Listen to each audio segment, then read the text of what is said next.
Je m'appelle le pasteur Aimé Beleke, et plus connu particulièrement par rapport à mon ministère, le docteur Aimé Beleke. Je suis né le 19 septembre d'une certaine année et j'ai accepté le Seigneur depuis 1979 et 1979 comme disent les Belges. J'étais un très jeune garçon et je me souviens à l'époque comment en 1979, comment j'aimais lire les livres des gens. On faisait la méditation avec mon père spirituel. Étant très jeune, et malheureusement, quelques temps après, mon père spirituel, avec qui j'étais vraiment attaché, est parti pour l'Europe. Il a quitté donc la République démocratique du Congo pour l'Europe. J'ai toujours prié Dieu de retrouver cet homme, que je cherche toujours qu'il soit sur mon chemin, que je n'ai jamais vu depuis 1979 Opi, qui m'a vraiment encadré à l'époque. Et étant un jeune garçon, je suis rentré dans le monde parce que j'étais très jeune. Mais quand j'ai commencé à mes vingtaines, dans les années 60, dans les années 90, le Seigneur m'a récupéré encore. Mais tout ça, en fait, tout ça, c'est le fruit du vœu d'une personne. En fait, c'est plus tard que quand j'ai compris des choses, en parlant avec mon père, j'ai compris le vœu que mon père avait fait. En fait, mon père, c'était un chrétien catholique très croyant, attaché au Seigneur, qui avait fait un vœu.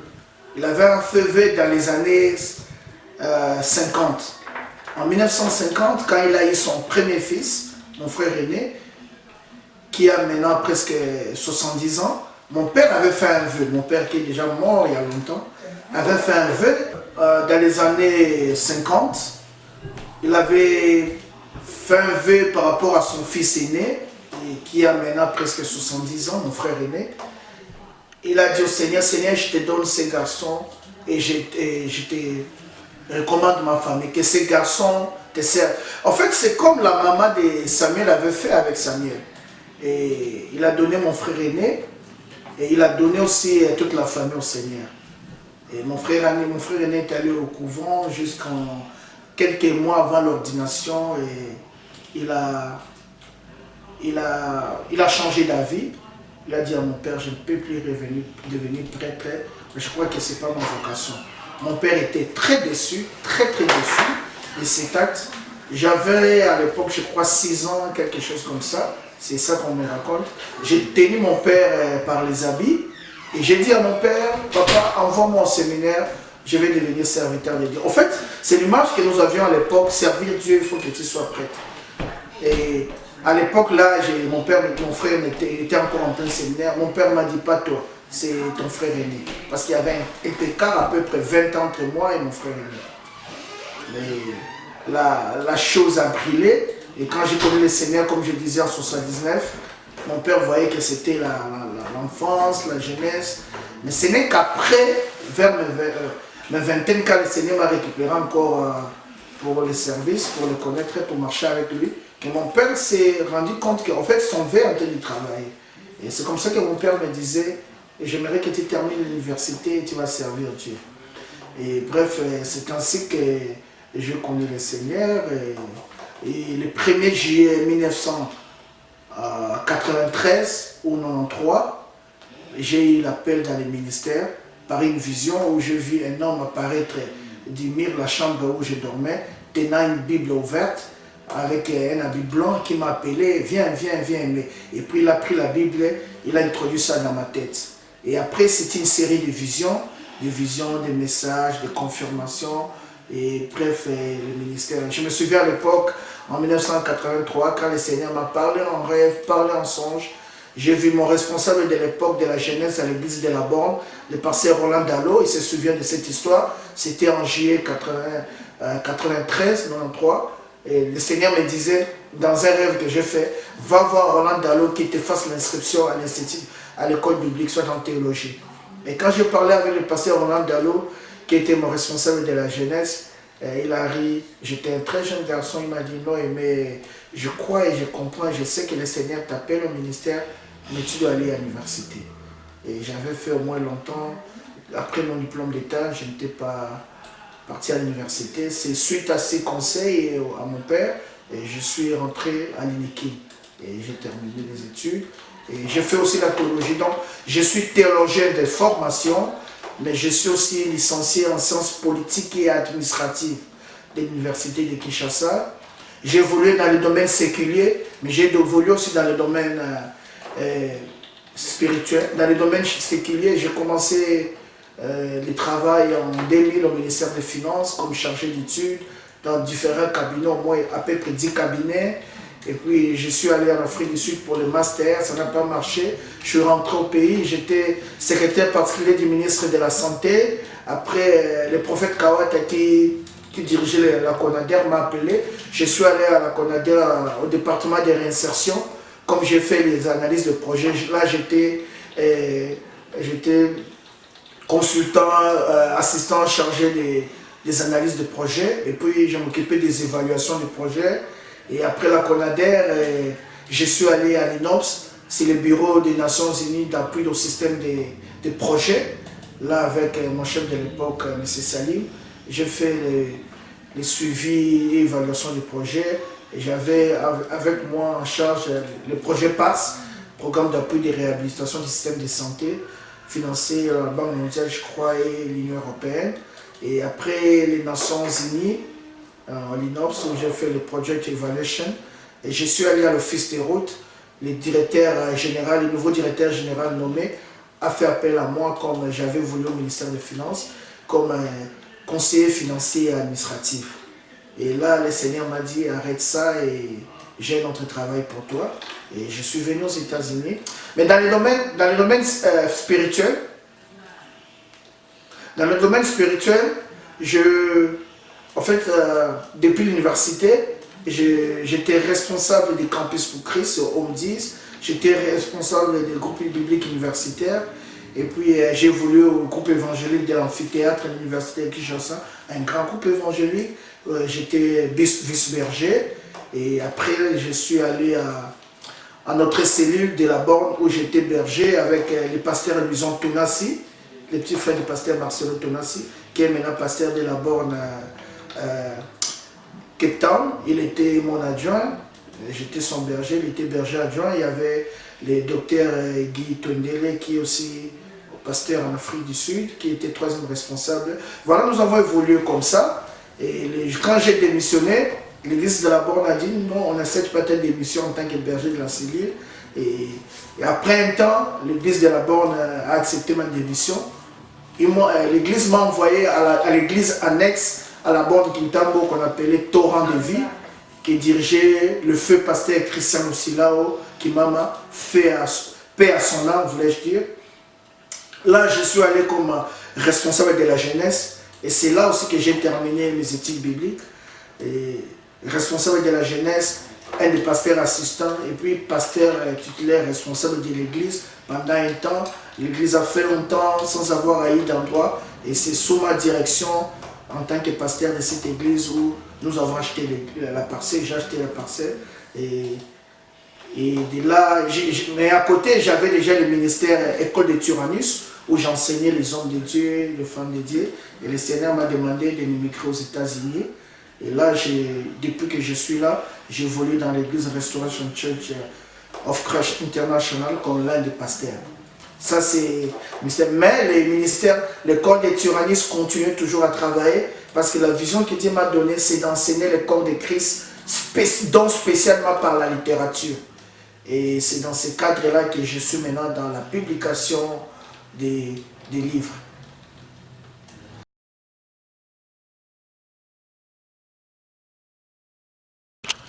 Donc, comme je disais, je suis pasteur à Restoration Church of Christ International. Oui, j'évolue comme pasteur. Mais j'ai un ministère chrétien dénommé École de Tyrannus depuis le pays. Et où Dieu m'a demandé spécialement d'enseigner le peuple de Dieu et de révéler des mystères du corps de Christ. Et spécialement aussi par la littérature. Et je vous en parlerai aussi de mes publications. Et dans ces domaines, dans l'école de Tyrannus, nous avons des sessions, j'enseigne les hommes de Dieu, j'enseigne. Mais particulièrement, j'évolue dans le domaine des explications et interprétations des rêves, où c'est un domaine où Dieu m'a fait cette grâce depuis 1989. Donc aujourd'hui, pratiquement, je dirais, je crois que c'est presque 30 ans. Et j'évolue dans ces domaines-là. Mais c'est en 2010 que le Seigneur m'a demandé de commencer à enseigner sur les rêves. Donc de 1989 jusqu'à 2010, je ne faisais pas de séminaires sur les rêves, je n'enseignais pas, mais je ne faisais que les services d'interprétation de prière. Mais en 2010, le Seigneur m'a demandé de commencer, non, en 2009, voulais-je dire. En 2009, j'ai commencé à enseigner sur les rêves et Dieu m'a demandé d'écrire les ouvrages par rapport à ça. Mais avant ça, c'était la formation et l'interprétation. Et l'école de Turanis, voilà, nous évoluons dans ça. Nous avons beaucoup de gens que nous prenons en charge dans tous les États-Unis, dans tout le Canada, certains en Europe, en Afrique, où nous évoluons dans ces domaines. Et presque chaque jour, le domaine des rêves, c'est presque ma vie. Aucun jour ne passe de ma vie où je n'interprète aux rêves, où on m'envoie des rêves par WhatsApp, par Facebook, par Messenger, par message, les gens appellent, où je suis dans ces services. Donc, c'est ma vie normale. Je suis comme un poisson dans l'eau.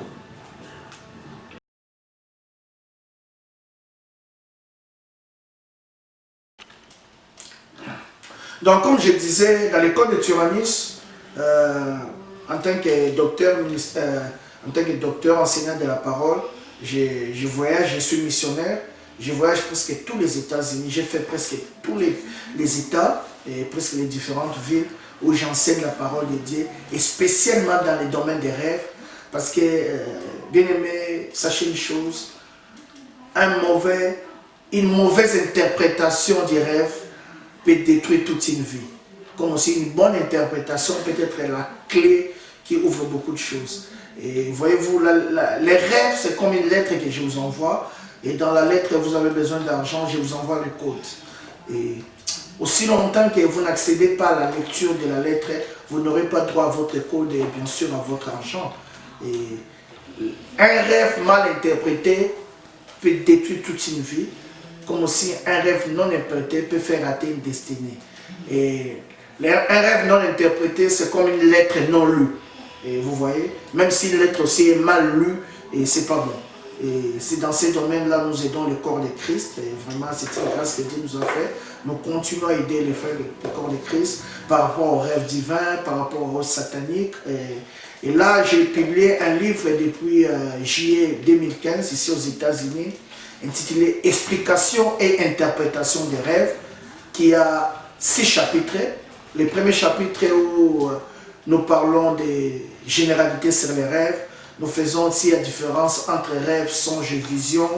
Et nous donnons les différents symbolismes qui interviennent dans les rêves. Et nous touchons un peu les rêves humains. Le deuxième chapitre, nous parlons des rêves sataniques et les différentes armes pour les renverser. Le troisième chapitre, nous parlons des rêves divins, les différentes orientations des rêves divins. Nous parlons des caractéristiques des rêves divins et nous donnons quelques grandes séries de rêves divins. Et le quatrième chapitre, nous l'avons intitulé Le monde des rêves. Dedans, il y a les rêves à répétition et les rêves en couleur. Les rêves à répétition, les rêves en couleur, j'en ai parlé au quatrième chapitre, mais ça fera partie spécialement du tome 2. Parce que le livre là, c'est le tome 1. Et le cinquième chapitre, c'est les rêves et ses implications dans la vie. Dedans, vous avez les rêves de Joseph, où nous faisons la différence entre la tunique et les rêves. La tunique, c'est vrai. La tunique, c'est comme une grâce, un talent, une capacité, une connaissance. Et le rêve est immatériel. Entre les rêves et la tunique, c'est les rêves qui ont plus de valeur que la tunique. C'est les rêves qui donnent la valeur à la tunique. Si vous avez la tunique, vous n'avez pas les rêves. Nous avons l'exemple des pays africains qui ont les talents, qui ont les richesses, qui ont les coltans, les manganèses, les pétroles, mais qui n'ont pas une vision pour rentabiliser cela. Ils n'ont pas une vision pour transformer tout cela. Et vous voyez comment les pays, la population souffre. Mais quand vous avez une vision, je peux donner un autre exemple. Nous avons les talents en Afrique, des bons footballeurs, des bons basketteurs, mais qui meurent comme ça. Pourquoi? Parce qu'ils n'ont pas une vision claire pour transformer leurs talents.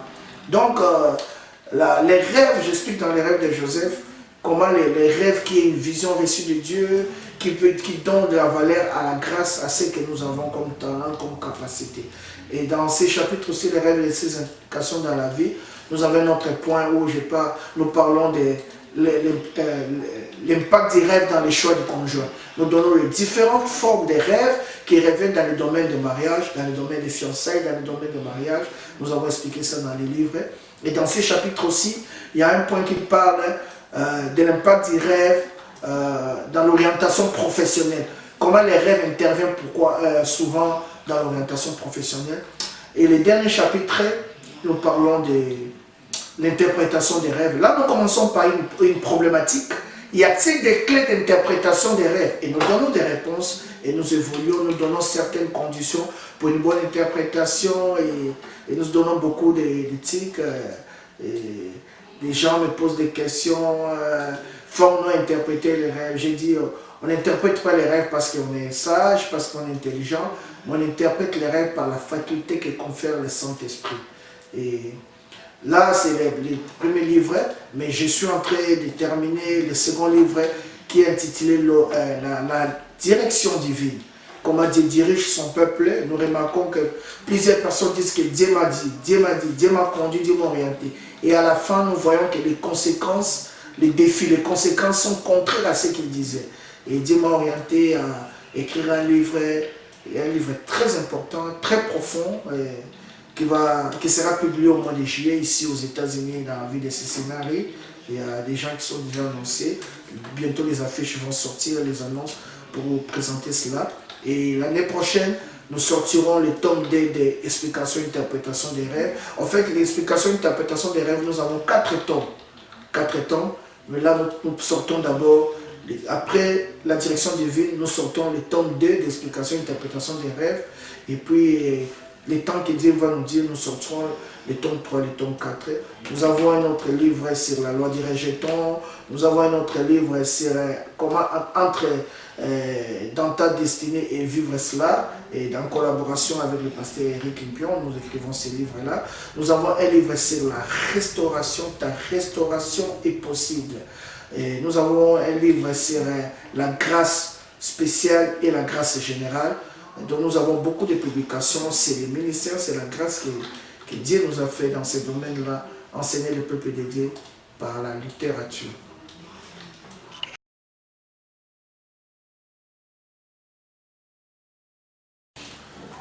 Merci. La vision, pas la vision séculière, parce que c'est vrai que je suis docteur, je suis pasteur, mais je suis aussi politologue de formation, je suis analyste politique, j'évolue aussi dans les domaines économiques et spécialement dans les suivis et évaluations des projets, et ça c'est mon domaine, et je suis à l'aise aussi dans la passation du marché, que ce soit la passation des marchés par rapport à la Banque mondiale, par rapport aux Nations Unies, et de ce côté-là je suis à l'aise. Par rapport à la vision spirituelle, la vision que Dieu m'a donnée, c'est comme si je suis enceinte. Je suis enceinte que je dois enfanter. Il y a, comme je vous ai dit, tous ces livres-là, je dois les écrire. Et je suis en train d'écrire, je suis en train de publier. Et ça, c'est atteindre un certain nombre de livres et atteindre le corps de Christ. Le Seigneur m'a dit quelque chose qui m'a toujours touché, m'a convaincu. Il m'a dit, aimer, là où les gens ne connaissent pas, les gens vont te lire, même dans leur chambre. Et là, j'étais même dans leur toilette. Les gens pourront te lire, même dans leur chambre à coucher. Donc, comprenez l'importance que j'ai de la littérature. Une grande vision, écrire des livres profonds par rapport à la doctrine et aussi aider les gens dans la publication. C'est vrai que j'ai eu la grâce d'avoir certains pasteurs qui sont dans le domaine des bons éditeurs et moi-même aussi dans le futur, comment encadrer les gens qui ont... Parce que l'écriture, en fait, écrire, c'est d'abord une passion, c'est une vision. Nous ne cherchons pas l'argent. C'est vrai que l'argent, Dieu peut faire grâce, et tout ouvrier mérite son salaire. Mais d'abord la vision, communiquer. Il faut avoir la passion. Il faut avoir la passion et les gens qui ont la passion, qui sont près de moi, sont déjà, je suis en train de me reproduire en eux. Et me faire aussi des conférences. Le Seigneur m'a demandé spécialement par rapport à ces années, travailler aux États-Unis et au Canada. J'ai atteint presque tous les États, toutes les villes. Et bientôt, nous descendons l'Europe, l'Afrique. Quand même, nous le faisons déjà par certains moyens.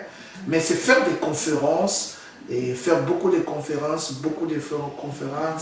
et enseigner le peuple de Dieu, atteindre un grand nombre. Évidemment que mes publications, c'est vrai qu'il y a un travail qui se fait déjà en portugais, parce que le premier livre, Explication et interprétation des rêves, Il est en français, il y a une version française, il y a une version anglaise. La version française est sortie en 2015, la version anglaise en 2016. Maintenant, on est en train de travailler la version portugaise. Nous aurons ça en espagnol et en chinois, et nous verrons comment le faire en italien. Mais donc, écrire les livres et atteindre un maximum du peuple, des gens, pour que le message de l'évangile soit prêché, comme le Christ disait, à l'effet de toutes les nations, de mes disciples. Et voilà la vision que nous avons.